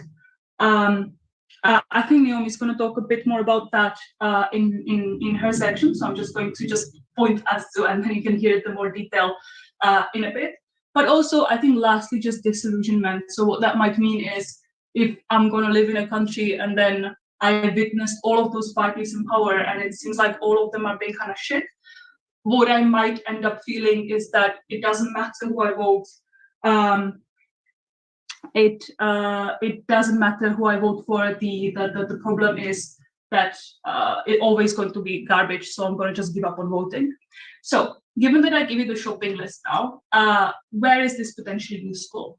So obviously, I think the way that there are already reasons that Hadar gave you, and you can use these reasons similarly to insert it into the principle in the ways that she explained to you. But I think in addition to that, I think in many cases, sort of election debates or debates that have to do with changing voting are trying to sort of figure out how do we achieve representation, how we achieve it well. So what is useful is to characterize what these sort of existent barriers to perfect representation are, so you can explain why your policy is making that representation worse or better. So for example, if this sounds too abstract, maybe if you have a motion such as this House would allocate votes inversely proportional to a voter's wealth, so the people who have less wealth will have more votes. Obviously, there is a range of arguments you can make about maybe, that would be principally good if they actually did have more power. But you can also try to analyze that currently, in the current system, those people for these reasons do not have as much power, and their vote doesn't matter as much as it should. And once you would do this policy, it would kind of repair for it, because maybe they would have no more incentive because they feel that their vote matters, maybe because there would be an incentive, to provide education on the part of the parties, etc., etc. So that's one applicability, or opposition on this House would only allow individuals who pass the political awareness exam to vote. If you are opposition, you want to maybe claim things like, because of the reasons that we know about lack of information and lack of time to get that information being a problem for letting people be represented, if you also make them take the political awareness exam, it might cut off even more people who are maybe from poor backgrounds, and they definitely won't have time to go and study for an exam because, and I think secondly, it might help you in analyzing parties' incentive. So often debaters say that parties have this electoral incentive. They will do this because, you know, they want to get re-elected. I think sometimes that's the assumption that they just want to get re-elected by like getting 51% of the population voting for them. But I think it is useful to understand who are the groups that parties are likely going to be targeting when it comes to wanting to be re-elected, if we understand which groups are voting and which groups are less likely to be voting. So on that basis, you can do quite nice analysis about parties' incentive. I hope all of that makes sense. If you have any questions, if we have time at the end, just drop them in the chat and we will try to answer. Otherwise, can I have the next slide? Yeah, okay, so we talked about the people who don't vote. Now let's talk about the people who do vote and how they vote. So very common mistakes that debaters make, especially when they are newer, is to either sort of analyze voters as either they are like really rational, meaning those people vote one based on their economic interests and that alone, but also they have very perfect information about everything basically. Or the other way around, and I think Matt already kind of explained why this is not a great idea, to claim that voters are irrational, they just, you know, like really gullible and they don't know what they're doing and they're just voting on a whim. So obviously the truth is somewhere in between, i.e. I think most people vote on some sort of rational basis based on the kind of information that they have that might not be perfect. So couple ways in which you can try to analyze how voters vote. So the first one is sort of explaining voters voting on the basis of different priorities. So when you're making a decision to vote for party A, it's maybe not that you're going to gather your opinion on all 150 issues that might be existing, that policies would be, you know, produced on, and then you like make some sort of aggregate and but instead we often have one or two issues that are really important to us and we vote on the basis of that issue. So for many people it might be what's more sort of proximate to them, so that might be the economic interests. For some people it's a single issue, say if you are maybe from a minority group and that really affects you, people might be voting on that basis as well. The one thing I would know is that it's not that the priorities come the priorities don't have to be necessarily always fully rational either. It's often that those priorities are often constructed for us. What I mean by this is, example of this might be the, for example, the war on terror. So, or if you remember around the 2014, 2015, when terrorist attacks used to happen quite commonly in Europe. In many cases, people were voting on the basis of security very, very often, even if you look at it from like very pure, you know, number basis, the likelihood of you being personally affected by that is perhaps lesser than being affected by taxes. But because the way that often that issue is presented in media or presented in education, or like how people around you are talking about it, you might construct, or the priorities list is sort of constructed for you in a way that maybe is not like a fully perfect list of what actually impacts you the most, if that makes sense. Where this is useful. So this is often, I use this in rebutting arguments that people make on various motions that goes in along the lines of sort of, we're going to do this policy, and now this policy will affect the rich people, and now the rich people are going to vote for it. So if that makes no sense to you yet, to give an example, if you have the motion, this House would require all defendants in criminal cases to be represented only by state-employed lawyers. Often people say, aha, but now the rich people, they can't get their, you know, really good lawyer. Now they have to use the state-employed lawyers. So what they're going to do is they're going to go and they're going to vote to fund the judicial system more. So I'm not saying that running this sort of argument is a wrong choice, and often that argument can be really, very strong. But I think a way that you can try to deal with that argument is to say something like, look, most rich people probably don't have the idea of being on trial and having a lawyer as the biggest priority that they have, right? Like most people don't think they're ever going to be on trial. Most people don't think they're going to be criminals. And if they do, they will think that they're going to be smart and they're not going to get caught. So as like, if I'm a rich businessman and I care about my taxes, and that's the thing that really affects me on my day-to-day life, I'm not going to change the way I'm voting, or I'm not going to devote loads of time to lobby for judicial system if that's just really, really low on my priorities list. Second kind of idea is to explain that people often vote on values. So again, these are to an extent constructed. So perhaps the narratives that exist in the society, what is in the media, what is being told to you in education, might be something that that you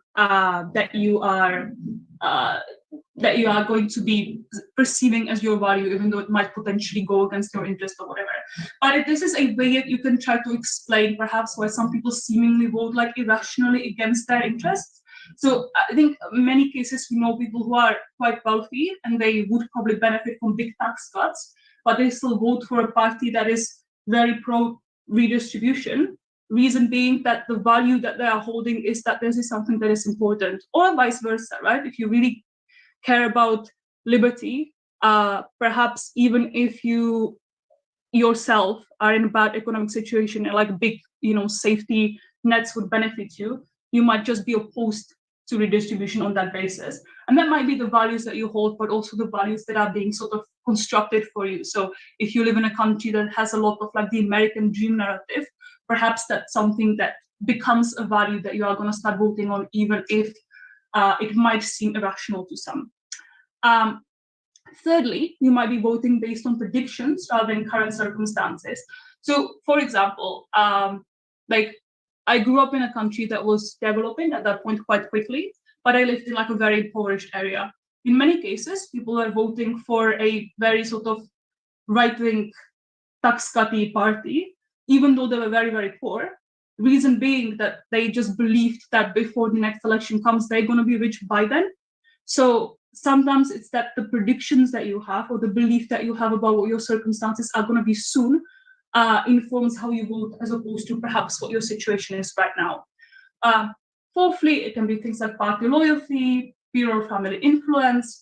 If you are someone who does not have much time on doing research, you might be sort of following what you know that your peers are voting for, what your family was voting for, and on basis of that loyalty. And very lastly, I think it's perhaps voting on the basis of characters, or voting on sort of moral values of the candidate. Again, where is this useful? So one, it's again on analyzing parties' incentive. So for example, if you can analyze what the likely biggest priority of people is, you can also try to analyze where is it that parties are going to be constructing their policies and what they are going to try to target, because they know that people are going to care about it. Secondly, you can analyze the problems with representation. I say problems in quotation marks because we can question whether any of those things are actual problems. But for example, motions such as this House believes that the current system of voting should be replaced by blind voting. This is an analysis that's very useful in explaining why maybe we would need a policy like that to correct for the issues that currently exist. Or analyzing effective campaigning. Example, I think the Euros motion was in functioning democracies with one dominant political party. This House prefers opposition parties to predominantly campaign on the basis of moral character rather than predominantly on specific issues and policies. So this is where you can explain what is the basis on which people are voting and sort of characterizing it, and then explaining why your side or the other side is going to be more effective in reaching into most voters. Cool. So I think that is all from the section that I'm looking to. If you have questions, drop them in the chat. Otherwise, I'm going to hand it over to Naomi for the final couple slides. Okay, great. So I'm going to be doing the final section of the workshop, which is part 2 of political processes. We are currently at around £7,260. Given that the workshop is going to be ending soon, if you haven't donated and you have the financial means to, it would be a good time to do so as we end off the workshop. So my section is going to be covering 3 things. So campaigning and certain problems with campaigning, political parties, and specifically how to make arguments about why they are a positive or negative force in politics. And then finally talking about some lobbying issues in more detail and kind of using some like political science concepts to make more nuanced lobbying arguments. So on the first section about political campaigning, I'm just going to start by characterizing it a bit about what the campaigning process looks like.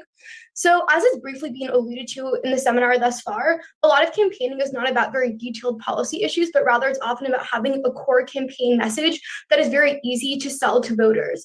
There's extremely robust campaign machines that exist. So it's not just like a candidate runs and then they discuss their policies in a debate, but it's almost like a business structure with all the effort that goes into the campaigning process. So for example, you have political consultants who advise campaigns on virtually all of their activities, which are things about candidate research, voter research, and its methods that can translate into the most effective kind of campaigning.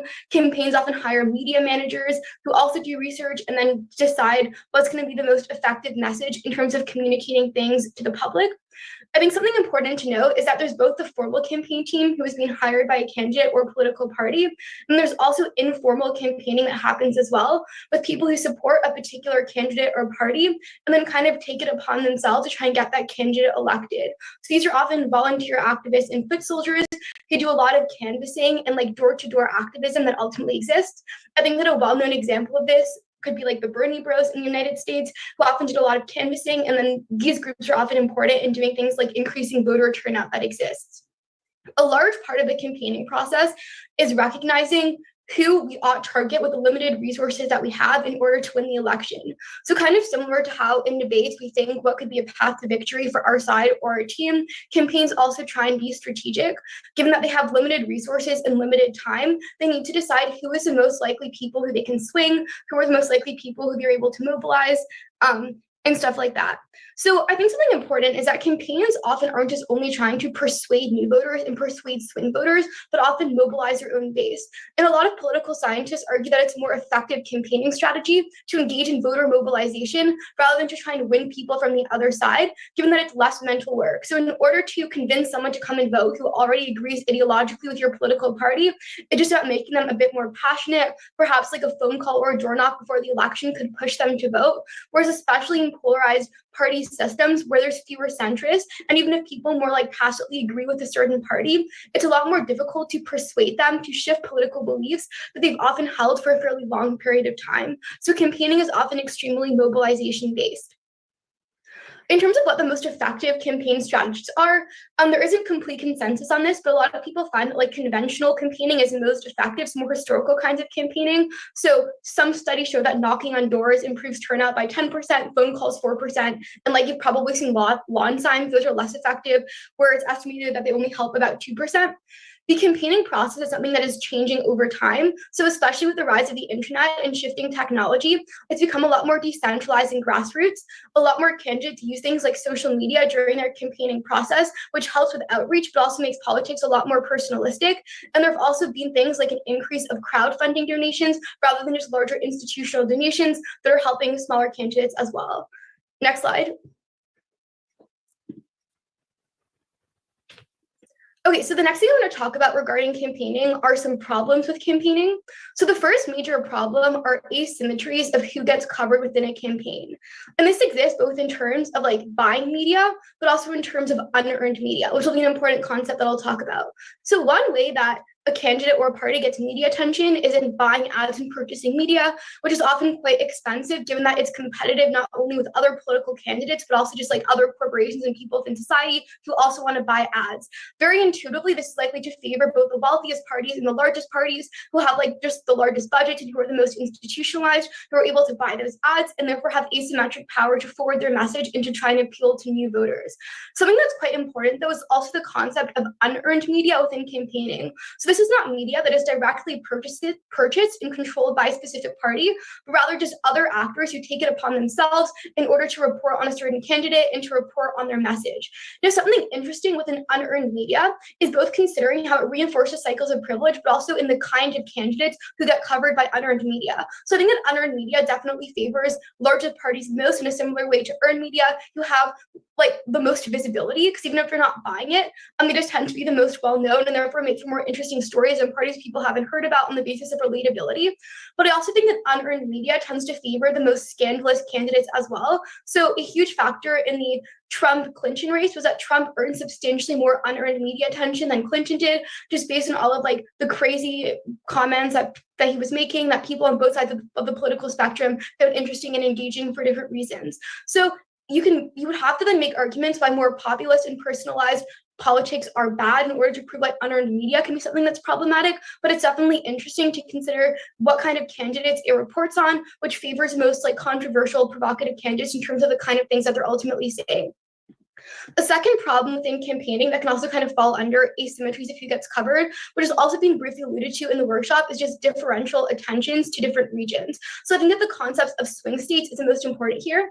This applies the most in first past the post systems. So these are systems where there's regionally divided districts and then you win a seat from that district. In this case, given that each district often tends to go like quite consistently in certain political directions, if they are a safe seat for a political party, they often get neglected because it's an inefficient use of resources to try and persuade people to vote differently in that district, but it's already locked in for a specific party, meaning that the most rational strategy for parties just becomes concentrating their resources on a few geographic regions who are not really locked in either side of the political spectrum, which both leads to unfairness in terms of like political information mechanisms, but more importantly, you often end up making things like the most promises to these regions within campaigning itself that can lead to more resources after the election being devoted toward these specific regions, even if it would not be the most efficient use of how resources could ultimately be deployed.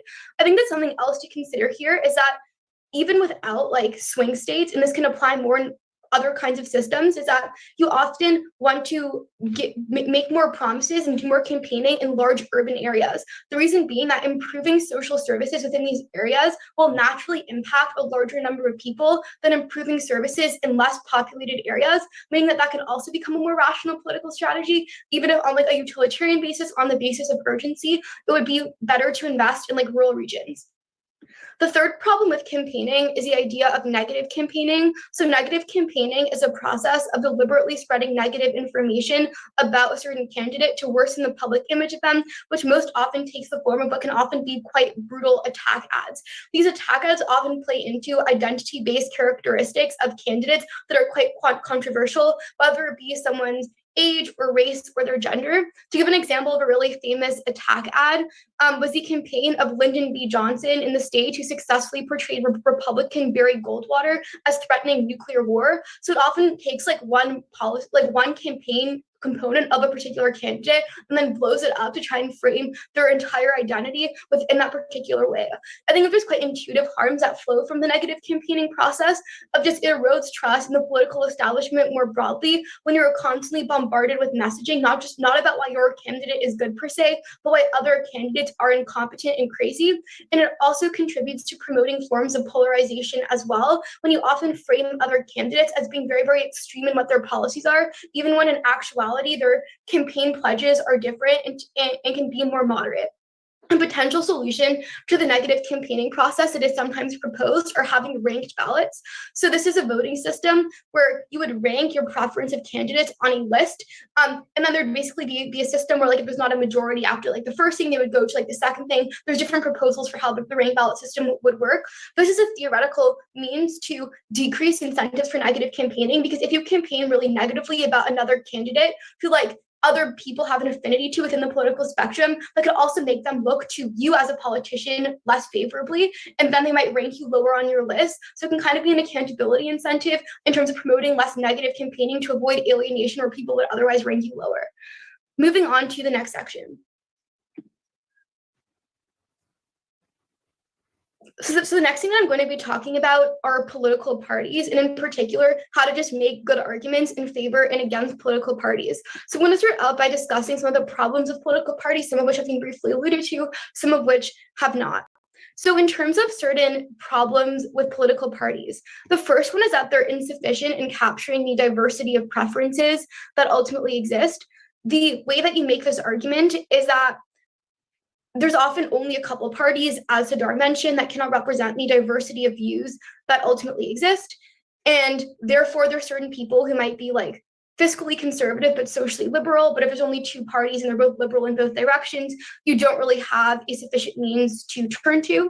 This is probably more of a problem in first past the post systems and proportional representation systems. So the average European political system has more political parties than the average political system in a first past the post country. However, even if you have like 5 parties, these are still often insufficient in capturing the nuances of what people's political belief systems actually are.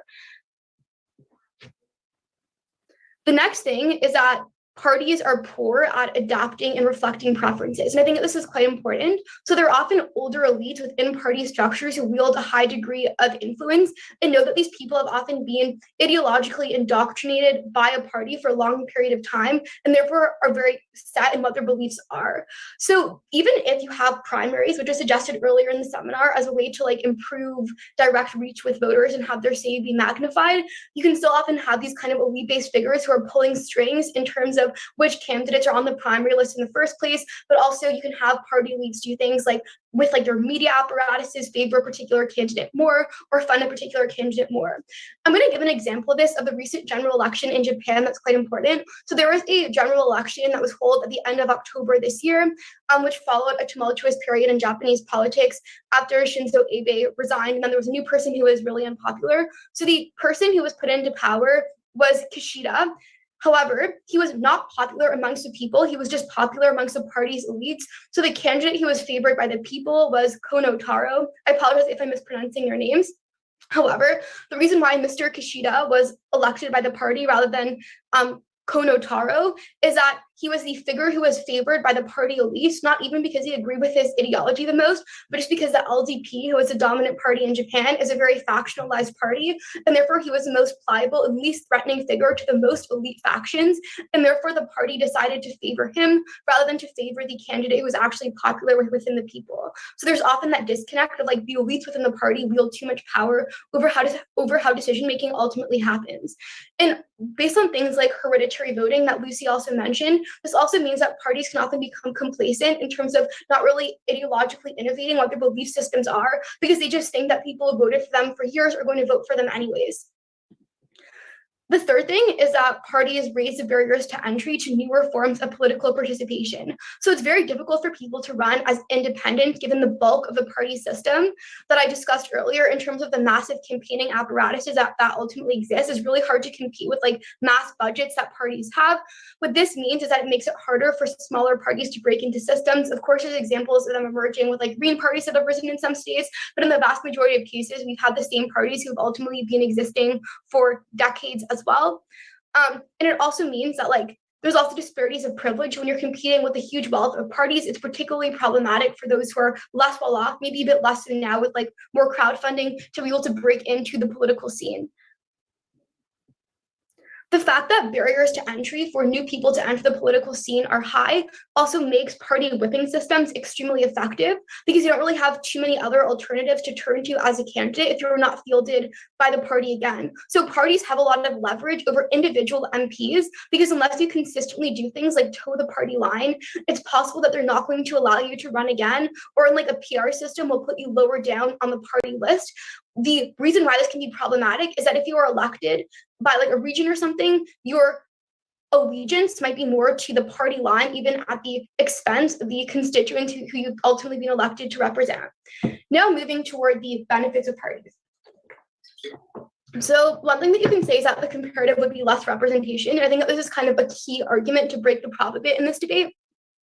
So even if you have two parties, the incentive of the average party is to cater toward the lowest common denominator, which is often viewed as a term in like a negative light and like the lowest common denominator is shallow. But I think you can actually argue that it's advantageous because what it means is that the majority of people are going to have some facet of their political identity represented because the party is basically just catering toward like the average person's political identity. Whereas if you had a more fragmented party system, even if like 10% of people are perfectly represented by this new party, if they are more like niche than other parties, it's less likely to cater towards some facet of someone's political identity. The next thing is just why voter decisions are likely to be more harmful in a world in the absence of parties. So parties are useful information mechanisms. They serve as heuristic devices and bundle policy dimensions for voters who lack the time and inclination to learn about every issue. So while campaigning messages, as we discussed, are often simplified, which can be viewed as being a bad thing, I think you can argue that this is probably a good thing. In order for someone to make an informed vote, you don't need to know every single policy of a party, but rather you just need to know what their broad ideology is. Do you support things like lower or higher taxation? Do you support things things like more socially liberal policies. And when you know their core messages, you're able to determine which party is more within your own best interest, especially when these parties are like consistently existing throughout a period of time. What happens though when you have a political scene that's more dominated by individuals, it's very difficult to learn about individual policy platforms every single election and to take the time to actually do that in detail. When you're unable to learn that about the detailed like pledges of all of these people, you're more likely to resort to other metrics of how you are voting. Which candidate do I want to have a beer with? Whose personality do I ultimately think is like the coolest, rather than actual things like what represents your political identity and governing experience, which you can argue then would lead to like worse policies. The third thing is just a classic argument against coalition governments in general. But if you don't have a couple of robust parties, you're going to get a more fragmented government. We're going to have like a bunch of individuals or very small parties who are all governing together. That's going to create more disagreement in government and make it harder for policies to be passed. The next thing that you can say is that parties actually equalize the barriers to entry a lot more. So in a world where you just have more independents running, this is going to lead to just who is the richest dominating the political scene the most. So like millionaires and billionaires are always going to have a leg up within politics. Even if poor people cannot compete against political parties, the mechanism for entry under the status quo is these people can often get like hired by a party, join a party, and then work up the party ladder. So there's a mechanism for diversity and allowing more people to opt into politics in that regard. You can argue that there's more lobbying when there's individuals because people are just more financially desperate, which might be a bit uncomparative. There's a lot of lobbying status quo, which we'll talk about in a second. And finally, you can also argue that parties are actually an important form of accountability. So if you only have individuals, there's sometimes imperfect accountability because you might not be able to track what they're doing in detail, but also they might not run again. Whereas on the other hand, parties don't want to have a poor reputation in the long term, meaning that a candidate going rogue and deviating too much from the party line would reflect badly on the party. And therefore they have an incentive to do things like monitor candidates and promote internal accountability, even if that accountability would not exist externally. But given that like these people are often making like campaign promises and people often vote for parties, not candidates, you can flip the party whipping is bad to actually argue that it's good to have more internal accountabilities within parties to guarantee that MPs are toeing the party line. Moving on to the final slide. Okay, so I'm just going to briefly go into more detail about the role of lobbying using some concepts. So the first is the iron triangle in the US, which will combine what Jacqueline was talking about bureaucracies and policymaking, and then what was being spoken about by Hadar in terms of interest groups and stuff. So this is a model that was designed to understand lobbying in the US, but I do think it's applicable across a broader number of countries. The thesis of the iron triangle is that policy-making processes often result from the collusion of the three facets of the triangle and like subgroups of governments that end up catering toward the interests of these people in particular, rather than the interests of people on the ground. So there's two concepts that are typically spoken about: consumers and constituencies. So consumers are just people who could serve to benefit from like policies and who are going to be on the receiving ends of policies, whereas constituencies are the interest groups who are represented in kind of like the bottom, like this tier of the triangle. So how the triangle ultimately works is that Congress relies on interest groups to get elected. Therefore, Congress will often favor certain powerful constituencies and interest groups within the kind of pledges that they're making. However, the triangle also draws in the bureaucracy as well, because in the same way that the Congress relies on interest groups, the bureaucracy also relies on Congress for things like direct funding for the policies that they're going to be implementing, and also for forms of political support as well, because the bureaucracy is often supported by Congress, meaning that the bureaucracy has to also implicitly cater toward the very same interest groups that Congress does, because they are by extension also reliant on their support. And you also often have direct mechanisms where the interest groups will lobby members of the bureaucracy as well, which will then lead to like less regulations on those interest groups and special favors. So it just means to show the very dynamic process in which lobbying happens, which is why there's so much influence of special interest groups. And just like, I'm just going to briefly go into the segue of the last thing on the slide, of just like the role of the money in distorting campaigns. So interest groups are very, very, very powerful. A core illustration of this, if you want an example in a debate, is the 2010 Citizens United court case in the States, which is like the seminal court case of discussing the power of corporations within politics, which allowed super PACs to be formed, which just allows huge amounts of money to be raised within the political scene. The final main concept that I want to talk about is the revolving door concept, which discusses a relationship between the government and the private sector. So just like this concept just means that officials who worked for government and in bureaucracies often later on continue their careers in the private sector. And the reason why they do this is because they might just like retire early, they're voted out of office, they might just get bored and want a new job. The private sector is often higher paying. So you often have people who are literally regulating agencies who go on to work for the same businesses who they are regulating. The clear issue here is that you're putting people who have intimate knowledge of regulations and by extension, how to bypass those regulations in the company. They know which accounting tricks are more rarely detected by the regulators. Like they know which areas of industry are the most underregulated and therefore they can get away with the most things. And because of the negative cycle, almost like cross-contamination in a sense, that really harms accountability structures. The final note that I'll make before ending this off is also the role of implicit lobbying. So even if companies do not like explicitly give money to a party, they often still have influence.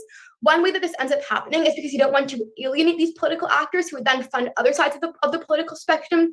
But another thing is that a key way to get elected is often wealth generation and helping the economy. It's often difficult for politicians to do this extremely directly, but they know that if they screw over the wealth generators of the economy, being the corporations, you're going to be in trouble, which then ends up giving the wealth generators corporations some degree of influence as well. So this is the end of my section about lobbying, which also marks the end of our seminar. We're going to have to do this far soon, but what we can have now is a brief 5-minute Q&A period. If you have questions about any of our sections, you can feel free to pop the questions in the chat, to raise your hand, and someone who's relating to that section will answer you.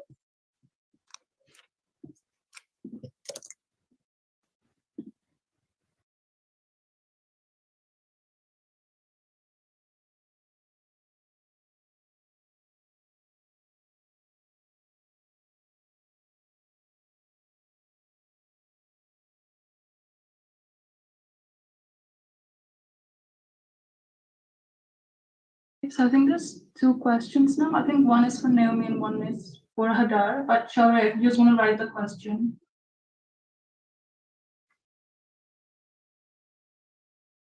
Iron Triangle just a few days ago. I'm going to link it in the chat, although I can try go over it briefly.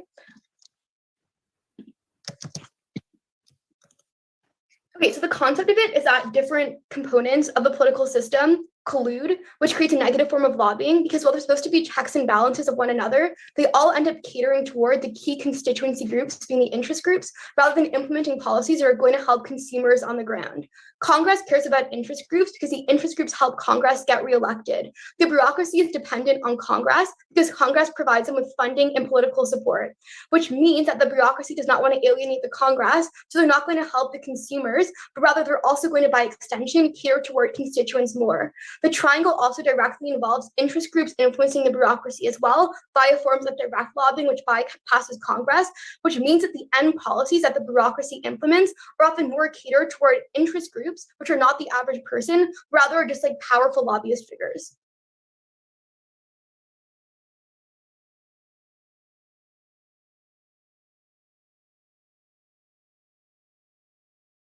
Is it legitimate to make claims that are centered on functional democracies that aren't in developed countries? Some judges seem to discredit claims that are made for those countries despite the standard. I'm not here to speak for all judges, but generally, I don't think it's central to the core of the workshop, but as of recent, both the WDC briefing as well as the EUDC briefing say that motions apply not exclusively to liberal or Western democracies.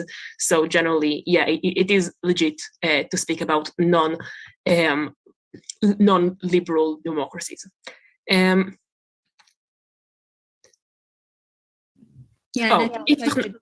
Sorry. If technocracies can be justified by showing that democracies can lead to bad outcomes, how do we generally prove technocracies have actually good interests at heart? I may have missed the detail on this. Okay, so this is the part that I kind of brushed over in the sense that I want to believe in the competency of most CAs that are nominated for a reason, that you will not be needed to defend in motions like the absolute majority of dictatorships or the worst of them. I think it's kind of hard to defend within debate context North Korea. What often comes up in debating is either debates that are more world-grounded, such as this house prefers a wealthy technocracies or autocracies to poor democracies, or stuff that are more philosophical, such as this house would prefer a philosopher king over a modern liberal democracy. In both of these cases, while you don't get to just assert that they'll make good policy decisions, you usually do get enough grounding to claim that they are likely to be good and lead to better policies. The second thing is, while it might be hard to defend technocracies, it is usually quite easy to bash on democracy and explain why it leads to a lot of bad outcomes quite inherently due to, I don't know, general populism that is enabled through democracy, or the fact that within democracy, we get a lot less protection of minority, and it's much easier for majoritarian rule to not actually represent anyone, or just the classic people are dumb thing. State power principle. You mentioned how local authorities allow for more opt-out. What does this opt-out look like? So this means that the opt-out, as in opting out of a legal system, is easier the more the system is localized. It is much easier for you to move from one city to another within your country than it is to immigrate from your country to another country. Yeah, I think that's the biggest, all the questions I saw. Democracies are capable of passing laws. So if I could just add something, it also depends how central that assumption is to key clashes in a debate. So if the motion is about whether or not you are able to successfully pass a specific policy, like for example, enacting criminal justice reform, you can't just assume that these democracies will pass these laws because they're capable of passing these laws. Often what you need is lots of other analysis about, for example, whether or not interest groups would be successful at pressuring policymakers to pass laws, et cetera, et cetera. But if it's a periphery assumption that's not key to winning the actual debate, so for example, if you're talking about, I don't know, like electoral mechanisms and not policy specifically, then I think the assumption that democracies are capable of passing laws is just fine to make without much more supplementary analysis.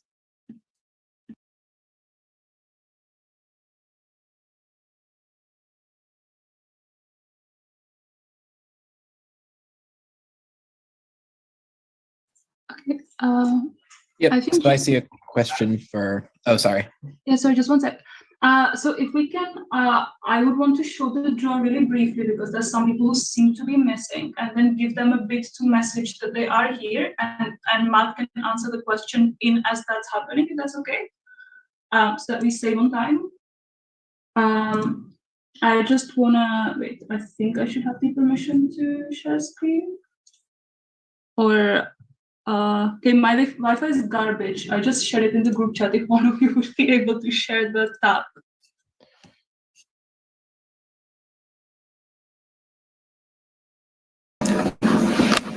Dos horas más, digo. Qué taller tan interesante. Aunque estuvo raro y no entendí muchas cosas, pero estuvo interesante. Chao.